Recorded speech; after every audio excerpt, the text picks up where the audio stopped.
Spectateurs, je voudrais d'avance remercier le gouvernement qui a pu faire du vaudou un tourisme religieux. Je voudrais faire observer que le Fa, et principalement le Tofa, fait partie de l'un des programmes insérés dans les Vaudou Days. Nous revenons de Ouida, nous avons assisté du moins à l'interprétation du Tofa. Je voudrais faire remarquer à tout le commun des Béninois qu'il y a une différence entre le Huefa et le Tofa. Alors, le Huefa peut se consulter une seule fois. Et avant le début de l'année, avant que l'année ne commence.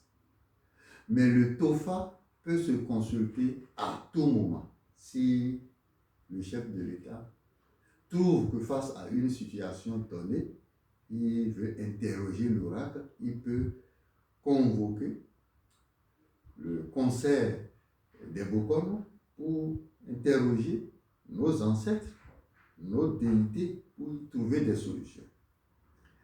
Parlant du Tofa 2024, qui a accouché du signe Saakan,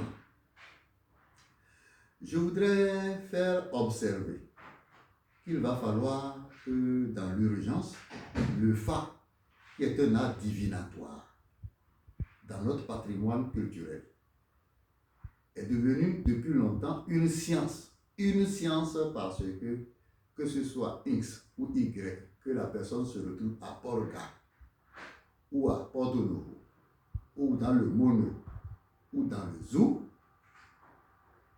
plusieurs différents bokonos pour interpréter un signe de Fa, ils diront la même chose. Alors, il va falloir que périodiquement, qu'il y ait des séminaires de renforcement et qu'il y ait aussi des commissions qui travaillent sur l'uniformisation ou l'unification du langage vaudou. Là, vous n'allez pas entendre différentes choses. Je voudrais faire remarquer au commun des Bokono que le Fa n'est rien d'autre qu'un art divinatoire qui propose un diagnostic. Et si le diagnostic est posé, le Fa dispose des solutions pour conjurer le mauvais sort, pour empêcher ce qui est de négatif, de néfaste qui puisse arriver dans notre pays. Alors, ce n'est pas bien que les gens se fassent des interprétations alarmantes, suspicieuses, inquiétantes. Il n'y a pas péril en la demeure. Lorsque quelqu'un va à l'hôpital et qu'on lui fait des analyses et on découvre qu'il a le virus du sida ou du sopisme ou du gonocoxie, ce n'est pas alarmant. Dès lors qu'il y a les médicaments qu'il faut pour conjurer le mauvais sort. Il importe et il urge que n'importe qui ne se lève pour dire ce qui peut alarmer les populations sans les apaiser. Quand on est malade, on va à l'hôpital. Et quand on va à l'hôpital, on fait les tests. Et on fait les tests, on découvre ce que vous avez comme maladie et les produits, les soins qu'il faut, les soins appropriés, on les trouve. Je ne souhaite pas que les Béninois utilisent une forme de récupération politique pour engager le peuple dans une psychose, dans une panique générale. Ce n'est pas bien. Le peuple souffre, d'accord, mais n'en rajoutez pas plus. Je vois beaucoup de Bokono qui parallèlement commentent dans le sens d'alarmer, dans le sens de créer la psychose. Ce n'est pas bien. Et je voudrais que des réformes se fassent dans ce secteur pour que qui parle, qui dispose de quelles compétences qui puisse dire des choses comme ça, soit connu. C'est ambitieux que certaines corporations aient commencé par identifier les Bokono. Mais ça ne devrait pas se passer parce qu'une corporation s'est levée pour le faire.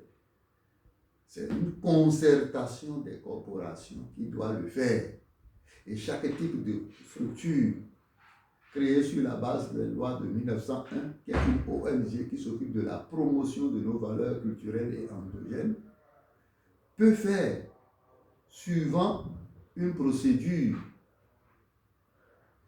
consensuelle d'enregistrement des Bokono. Et il urge que nous prenions le FA comme un instrument de développement.